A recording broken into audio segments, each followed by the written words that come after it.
We try to get a Sunday saunter in at least once a month, and they'll either be here at Hitchcock Creek or down at Henson Lake. Hitchcock Creek is a unique greenway in that right back here was the Stills Mill Dam, and it was built in the early 1800s, fell into disuse by the 1990s, and in 2009 the city of Rockingham, along with other organizations, came in for the dam removal, and that made way for this beautiful kayaking greenway. The dam was restricting the flow of migratory fish that need to go up and down the river in the streams for different parts of their life and laying eggs. So once the dam was removed, the fish were able to come back, and now we have this beautiful space for kayaking and canoeing and fishing, lots of recreational opportunities, including hiking.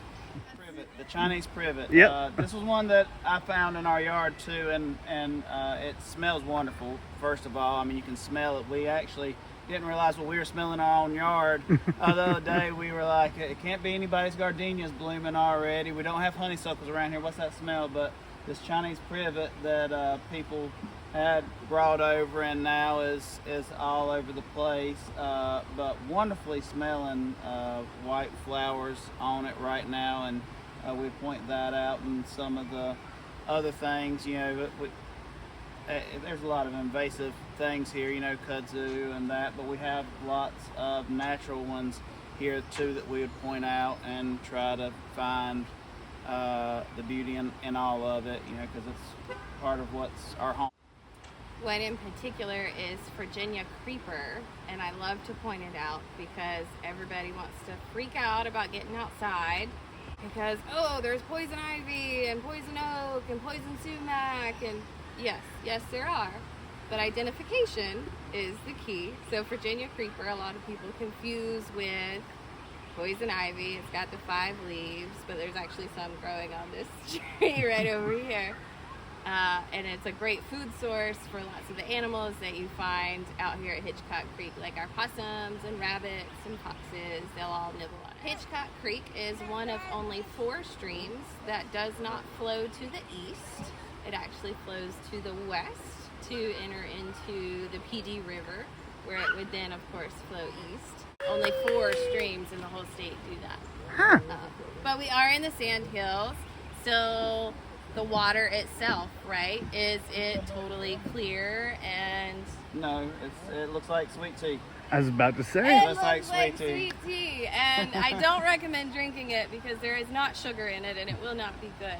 But it gets that color through the same process as we make tea, because overhead we have pine straw that falls from our pine trees and lots of leaves from the sweet gum tree and the oak trees, and those leaves gather in the water and they stay there long enough that they stain it with the tannins in the leaves. Ironically, the same thing that gives wine its taste, the tannins from the grapes. But this isn't wine, this is tea colored water. We are Flora and Fauna Festivities, and we've started last summer. We're doing murder mysteries, we do nature excursions, we're doing some workshops with house plants and how to compost at home, and plant identification, Facebook page, website.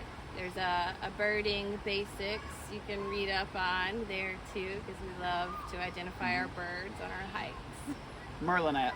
Merlin app is a big one for that right there, as far as identifying your birds, like she was saying, and that's what we use when we're out here, because it has a sound identification, which, while not perfect, is a lot better than, you know, an amateur birder may be. So helps us find a lot of birds that we have out here.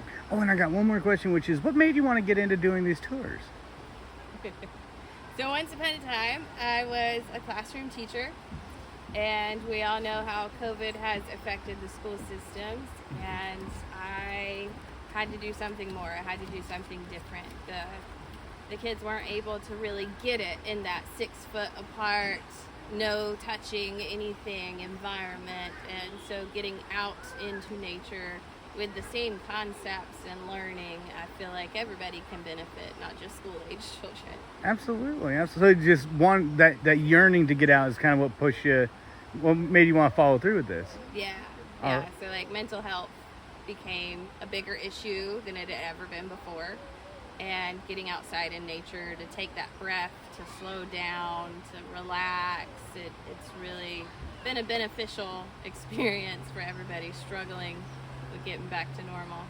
Absolutely. And what's it like to be a part of this, help out on this journey, be 50% of this journey? I mean, what's that like for you? I've stayed in the classroom, still doing the classroom thing at least for a while longer myself, but it's been fantastic. One of the things is we bounce these ideas off each other, and we both, being science teachers, have done lots of workshops where we've gone out and done the hikes and the things like this, and we always come back and say, wouldn't it be cool if we could take other people and share this information with them, because there is so much that I did not even realize, even counting myself as a science nerd before, that just taking that meant to slow down and helping other people slow down and learn those trivia facts or whatever about North Carolina or nature or whatever, because I think a lot of people, like with our snakes right here, they see that snake and they're, oh, that's a cottonmouth, that's poisonous. Well, no, there's only like 4 poisonous snakes in North Carolina. There's 40 total snakes, so the chances of it being poisonous snake are not very high. So just sharing that information with people so that they can go out and learn to experience and love nature and not be scared of it, and just see how wonderful the state that we're in is and unique this state is the driving force for that.